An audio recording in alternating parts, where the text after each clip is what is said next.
저는 지연입니다. 올해 48살이 되었죠.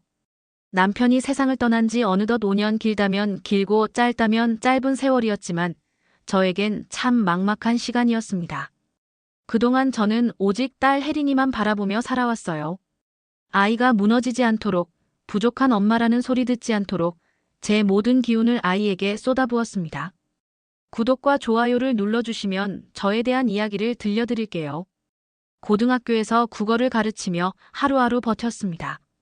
학생들에게는 밝은 미소를 보였지만 집으로 돌아오면 조용한 방 안에 홀로 앉아 텅 빈 마음을 달래야 했습니다. 거울 앞에 서면 가끔 제 모습이 낯설게 느껴졌어요. 언젠가부터 화장도 대충 하게 되었고 옷장은 늘 같은 교사 복장과 평범한 니트들로만 채워졌습니다. 예쁘게 꾸미고 싶은 마음도 누군가를 설레며 기다리는 마음도 제 삶에선 사라져 있었죠. 저는 여자가 아닌 그저 엄마로서 선생님으로서만 살아왔습니다. 시간이 흐르면서 점점 제 자신이 작아지고 있다는 생각이 들기도 했습니다. 하지만 그럼에도 저는 괜찮다고 스스로를 위로했죠. 딸이 잘 자라주는 것만으로 충분하다. 그렇게 다독이며 살아왔습니다. 그러던 어느 날부터 딸 혜린이가 전화를 걸어 말하곤 했습니다. 엄마, 도연 오빠한테 집 좀 들러달라고 할게. 혼자 계실까봐 걱정돼. 도연. 그 이름은 제게 익숙했습니다. 예전에 혜린이를 가르쳐주던 대학 선배였죠. 지금은 학원에서 강의를 하고 있다고 했습니다. 처음엔 단순히 딸이 저를 걱정해서 부탁하는 일이라 생각했습니다. 마치 집안일을 도와주는 친한 오빠 같은 존재일 뿐이라고 스스로 선을 그었죠. 그런데 도연이 집에 찾아올 때마다 마음속에 알 수 없는 떨림이 일었습니다. 오랜만에 느껴보는 낯선 감정이었어요. 그의 따뜻한 미소, 상대방을 존중하는 말투, 그리고 무심코 건네는 작은 배려들이 저를 흔들기 시작했습니다. 분명 아무 일도 없는데도 괜히 집안 정리를 한 번 더 하고 평소보다 조금 더 나은 옷을 입고 그를 맞이하고 있는 제 모습을 발견했을 때 스스로도 놀라지 않을 수 없었습니다. 도연을 향한 이 감정이 어디서 시작된 건지 저도 잘 모르겠습니다. 다만 확실한 건 오랫동안 깊이 묻어둔 제 안의 무언가가 조금씩 깨어나고 있다는 사실이었습니다. 도연은 일주일에 한두 번 약속이라도 한 듯 저희 집에 들렀습니다. 처음엔 현관 앞에서 안부만 묻고 돌아가곤 했지만 어느새 식탁에 마주 앉아 따뜻한 국에 밥을 말아먹는 사이가 되었죠.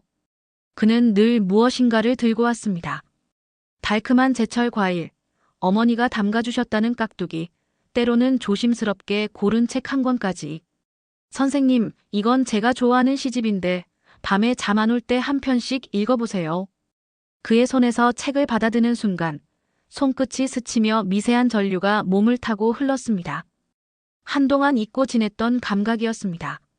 놀라 숨을 고르며 웃어 보였지만 속으로는 오래 잠들어 있던 무언가가 깨어나는 소리가 들렸죠. 도연과 대화를 나누면 시간이 유난히 빨리 흘렀습니다. 그는 제 말을 끊지 않았고 고개를 끄덕이며 끝까지 들어주었습니다. 선생님은 정말 대단하세요. 혼자서도 이렇게 단단하잖아요. 그 말에 가슴이 묵직해졌습니다. 누군가 제 강인함을 애쓴 흔적으로 읽어주는 느낌 그것만으로 위로가 되더군요. 그가 돌아간 밤이면 침대맡 조명이 만든 노란 원 안에서 도연의 낮은 목소리가 자꾸 떠올랐습니다. 말끝마다 묻어나는 배려, 가까이 다가올 때 스치는 은은한 향. 이상하다고 선을 지켜야 한다고 스스로를 다그치면서도 내 안의 여성으로서의 감정은 조용히, 그러나 분명히 깨어났습니다. 다음 방문일을 달력에 동그라미 치는 제 손을 보며 문득 웃음이 났습니다. 누군가를 기다리는 마음이 이렇게 따뜻한 것이었나. 오래전 잃어버린 계절이 다시 돌아오는 것만 같았습니다. 그 즈음 학교에서 함께 근무하던 동료 교사, 병호가 제게 조금씩 관심을 보이기 시작했습니다. 그는 46살 저보다 2살 어렸지만 누구보다 성실했고 늘 책임감 있는 태도로 학생들을 대하는 모습이 인상적인 사람이었죠. 교무실에서는 늘 든든한 동료였고 학부모들 사이에서도 평판이 좋았습니다. 어느 날 퇴근길에 병호가 조심스럽게 말을 꺼냈습니다. 지연 선생님, 이제는 새 출발을 생각해 보셔도 되지 않을까요? 혼자 지내시기엔 아직 젊으시잖아요.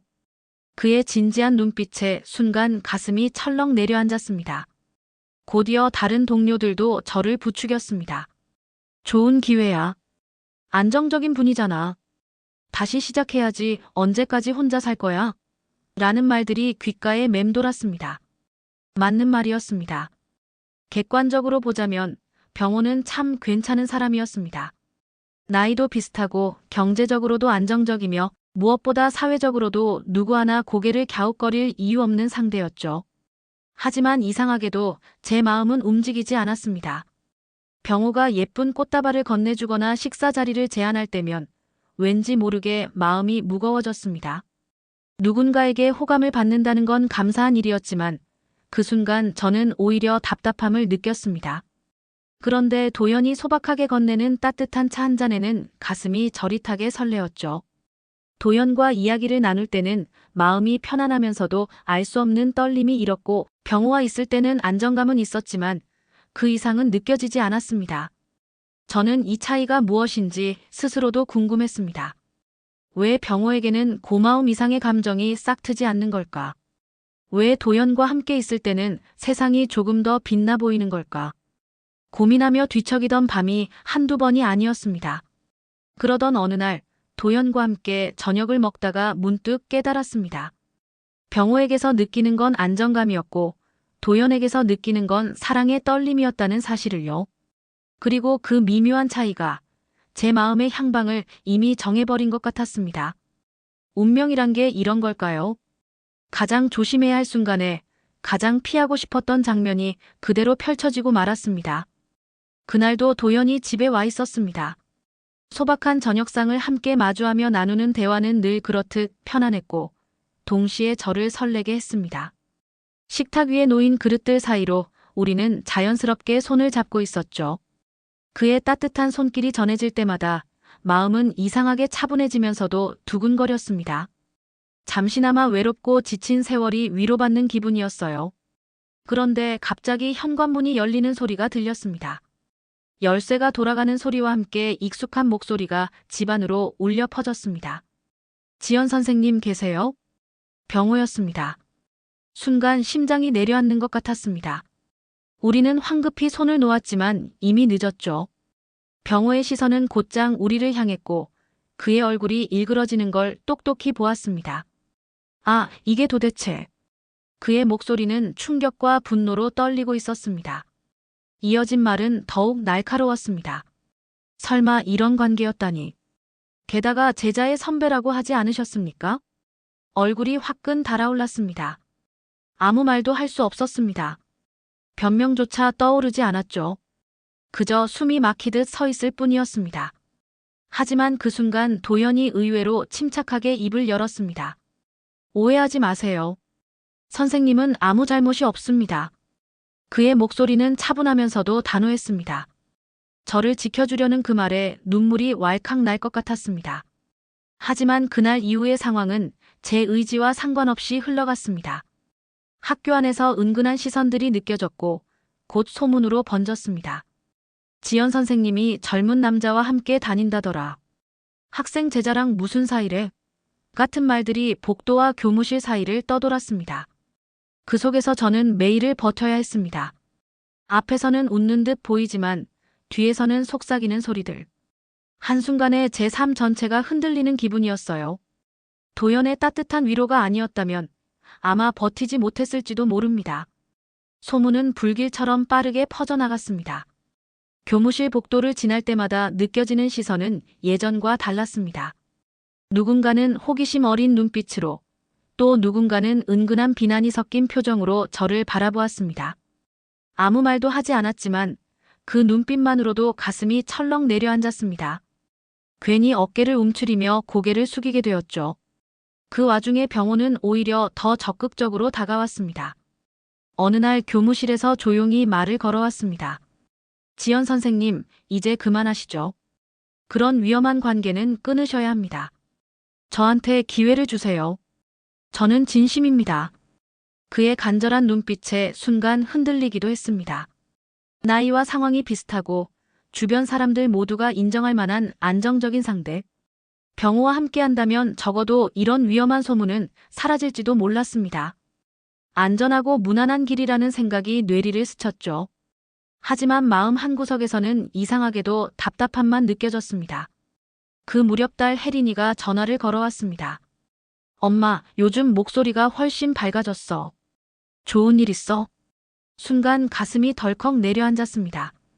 혹시라도 눈치챈 건 아닐까 두려움이 몰려왔습니다. 떨리는 목소리로 그냥 학교 일이 조금 풀려서 그렇지. 라고 둘러댔습니다. 그런데 혜린이의 말이 이어졌습니다. 도연 오빠한테 꼭 고맙다고 전해줘. 엄마 잘 챙겨주신 것 같아. 그 순간 죄책감이 몰려왔습니다. 딸은 아무것도 모른 채 순수하게 고마운 마음만 가지고 있었으니까요. 제 마음속에서 밀려오는 무거운 감정을 감출 수가 없었습니다. 그날 밤 도연이 조심스레 찾아왔습니다. 그의 얼굴에는 깊은 걱정이 드리워져 있었습니다. 선생님 힘드시죠? 다 제 탓인 것 같아요. 제가 괜히. 그의 목소리에는 자책이 묻어났습니다. 저는 고개를 저으며 솔직하게 말했습니다. 아니에요, 도연 씨.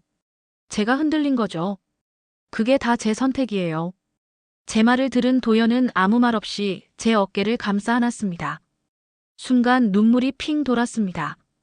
따뜻하고 든든한 품. 남편을 잃은 뒤 오랫동안 잊고 지냈던 남자의 품이었습니다. 두려움과 죄책감, 설렘과 위로가 한꺼번에 몰려오며 가슴이 벅차올랐습니다. 도연의 품에 안겨 있을 때만큼은 모든 걱정이 눈 녹듯 사라지는 것 같았습니다. 그의 가슴에 귀를 대고 들려오는 심장 소리가 그렇게 따뜻할 수가 없었어요. 그 순간 저는 더 이상 교사도 엄마도 아니었죠. 오롯이 한 여자로 존재하고 있었습니다. 선생님, 도연이 망설이다가 제 이름을 불렀습니다. 곧이어 다시 입술을 떼며 낮게 속삭였죠. 지연 씨. 선생님이 아닌 한 여자로서의 제 이름을 부르는 그의 목소리에 온몸이 떨려왔습니다. 저는 오래전부터 선생님을, 아니 지연 씨를 한 여자로서 좋아했습니다. 처음 만났을 때부터 그랬어요. 혜린이를 통해 알게 된 건 단순한 우연이 아니라 운명이라고 생각했습니다. 그의 고백에 가슴이 터질 듯 두근거렸습니다. 순간 모든 이성과 두려움이 무너져 내렸습니다. 도연 씨. 저는 그의 이름을 불러주며 그에게 몸을 맡겼습니다. 그의 입술이 제 이마에, 볼에, 그리고 결국 제 입술에 닿았을 때 오랫동안 잊고 지내던 여자로서의 감정이 폭발했습니다. 그의 손길 하나하나에 온몸이 반응했습니다. 그토록 낯설게 느껴지면서도 동시에 너무나 자연스러운 일이었죠. 다시는 돌아갈 수 없는 길을 걷고 있다는 걸 알면서도 멈출 수가 없었습니다. 그러나 감정의 불꽃 속에서도 불안은 스며들었습니다. 저는 떨리는 목소리로 속삭였습니다. 이건 위험해요. 우리 나이 차이도 그렇고 세상 사람들의 눈도 있고.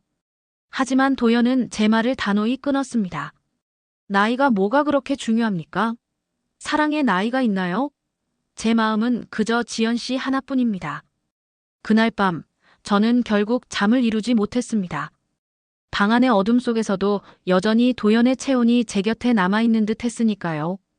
심장이 빠르게 뛰며 앞으로 닥칠 일들에 대한 두려움과 함께 이상한 설렘이 뒤섞여 있었습니다. 이 길이 얼마나 위험한지 알면서도 이미 돌이킬 수 없는 선택을 해버렸다는 사실만은 분명했습니다. 학교 분위기는 날이 갈수록 무거워졌습니다. 처음엔 몇몇 동료들의 수군거림이 전부인 줄 알았는데 점점 더 많은 시선들이 제 뒤를 따라붙는 듯했죠. 누군가 일부러 퍼뜨린 게 분명했습니다. 병호였습니다. 그가 동료들에게 제 얘기를 흘린 모양이었어요. 복도에서는 지연 선생님이 제자 선배와 그렇다더라. 나이 차이가 그렇게 나는데 괜찮을까? 하는 말들이 노골적으로 들려왔습니다. 순간순간 숨이 막히는 듯했지만 정작 더 두려운 건 그 소문이 학부모 귀에까지 들어갔다는 사실이었습니다. 결국 교장 선생님이 저를 따로 부르셨습니다. 지연 선생님, 요즘 학부모들 사이에서 이상한 소문이 돈다는데 사실입니까? 조심스럽게 건네는 말이었지만 제 얼굴은 금세 붉게 달아올랐습니다. 아무 대답도 할 수 없었습니다. 부정하자니 거짓말 같았고 그렇다고 사실을 인정할 수도 없는 노릇이었죠. 그날 집으로 돌아오는 길에 저는 결심했습니다. 이렇게는 안 되겠다. 모든 걸 정리해야 한다고. 저 자신을 위해서도 교사라는 직업을 지키기 위해서도 그래야 했습니다. 도연을 불러 담담히 말했죠. 우리 관계는 이제 여기서 끝내야 해요. 저는 제 일을 지켜야 하고 더 이상 흔들리면 안 돼요. 그러자 도연의 얼굴이 굳어졌습니다. 이내 단호한 눈빛으로 저를 바라보며 말했습니다. 지연 씨, 남들 시선 때문에 우리 감정을 포기하실 겁니까? 저는 장난이 아니라 진심입니다. 평생 이런 마음은 단 한 번뿐일지도 몰라요. 그의 간절한 눈빛에 다시 가슴이 흔들렸습니다. 이성은 끝내야 한다고 외쳤지만 마음은 이미 다른 길을 가고 있었습니다. 며칠 뒤 도연이 저녁 무렵 집에 찾아왔습니다. 불 꺼진 거실에 앉아있던 저는 그를 보는 순간 결국 무너지고 말았어요. 그의 품에 안겨 울며 고백했습니다. 어떻게 해야 할지 모르겠어요. 모든 게 무섭고 너무 혼란스러워요.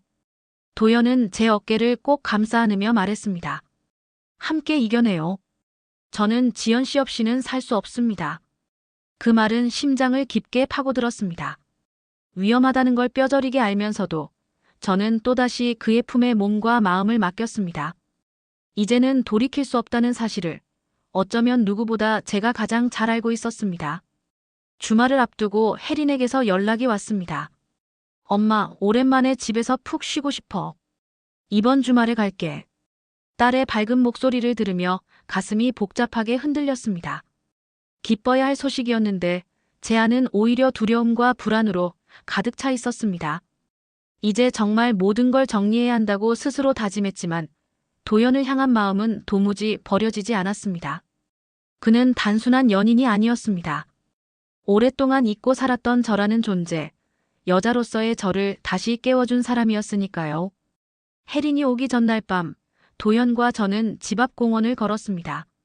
가을바람이 서늘하게 스쳤고 하늘에는 별빛이 유난히 밝게 빛나고 있었습니다. 고요한 어둠 속에서 그의 손이 제 손을 꼭 잡았습니다. 지연 씨, 우리 앞으로 어떻게 될까요? 도연의 진지한 물음에 발걸음이 멈췄습니다. 저는 오랫동안 대답을 하지 못했습니다.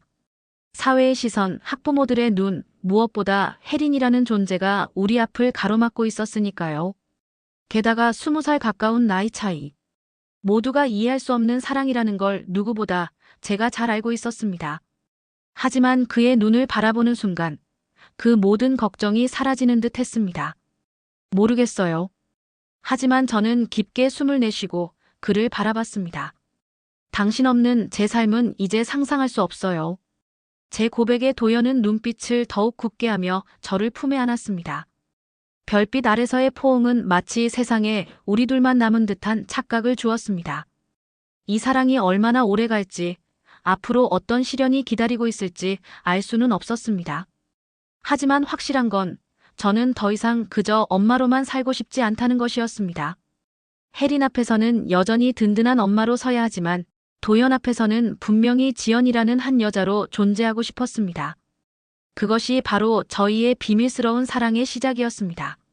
앞으로의 길이 위험하고 험할지라도 저는 이 감정을 포기하지 않기로 했습니다. 오랫동안 잃어버리고 지냈던 제 자신을 되찾는 일이었으니까요. 들어주셔서 감사합니다. 구독과 좋아요를 눌러주시면 더 좋은 이야기를 들려드릴게요.